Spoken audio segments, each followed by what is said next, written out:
So when we look at some of the Night Gallery season one episodes, this is probably one of the most controversial, not because there's anything in the episode that basically insulted anybody or whatever.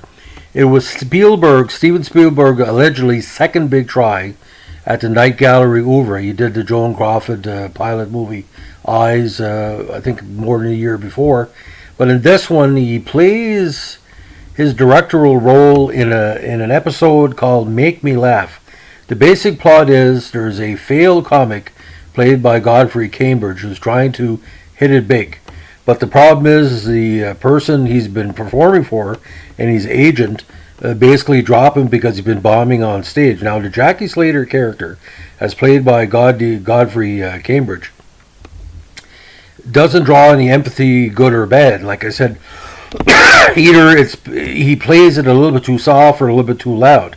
Now, eventually, in the episode, Slater finds himself drawing his hours in a bar, and a man in a turban, played by all people Jackie Vernon, who in the episode is supposed to be, allegedly, an East Asian Swami, says that he will lose all his powers if he doesn't perform a miracle by midnight. And the Godfrey Cambridge character says, okay, you want to perform a miracle, make it so that everybody laughs at what I'm doing. And the Swami says, yeah, but don't forget there's imperfections with some of these stuff. Now at first things go really good for the Jackie Slater character, not to be confused with a professional football player, of course. And everybody starts, guffawing and laughing at everything he says, but he finds out that it's too easy. He just basically lifts his arm, almost like the Star Trek episode with Data. You saw where Data was just laughing, everybody was following. And he eventually tries to read for a dramatic role and is laughed off the stage. Now he goes back to the Swami and said, listen, I just want to make people cry, and unfortunately what he wishes for happens. I'm not going to give away the end of the episode, but knowing it's a Night Gallery or a Twilight Zone.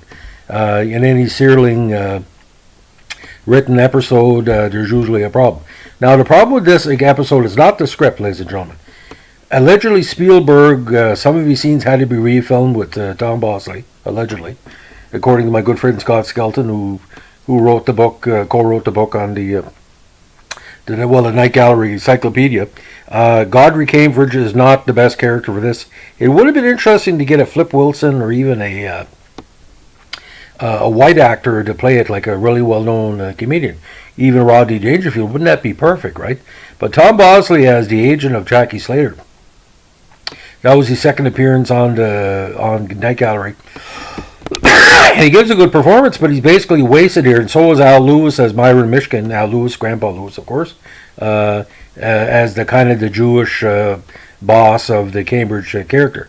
But together it doesn't make any sense. The only thing that makes sense is to wish for him to have a better life, the Cambridge character, and to wish at the end to basically not to be taken so comedically, but more seriously. But it's so obvious. You can, if you know what Swamis are, you have to give specifically what you want. That's a trope that goes back in entertainment for decades and decades and decades. So it doesn't ring well. It rings as a fantasy type of thing. There's no aspect of real life in here, because wouldn't there be media covering the fact while everybody's laughing? Like, not everybody would be confused by it. The people who already know him would know he's not really that funny.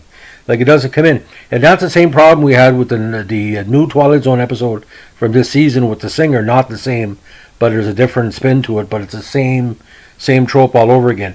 For me, I don't give this any more than 1 star out of 5, or what I call half a star out of 4. It's not that the episode is not a good script. It's just that sometimes with a Rod Serling directed episode, they basically overcompensate. Spielberg at the time was still learning. And I know this for a fact. There's certain Spielberg style in the episode, while other parts of the episode doesn't feel like Spielberg. I know what he does, like depth of field and different stuff. You look at his TV work like Streets of San Francisco and Duel, there's a Spielberg style. So this is kind of weird. If you go back as a Spielberg fan and watch this episode, and he also did one of the blackouts, I think it was the Cesar Romero vampire one, and there's no kind of confirmation he was director or just on a set at the time. But Now, this was the first week of January 71 episode. So for a lot of people, this was the first one they saw after Christmas, or part of the first episode. So either gave a good impression or bad impression. But if you watch it again, look for the Spielberg telltale signs. Look for the Tom Bosley performance and the Grandpa Lewis performance. But again, Cambridge, terrible. Jackie Vernon as an Indian, or Pakistani or Indian, doesn't work for me. And Jackie's a good actor, so it happens. But imagine if it was Rodney Dangerfield. Wouldn't that be amazing? Anyway, have a good day. Bye.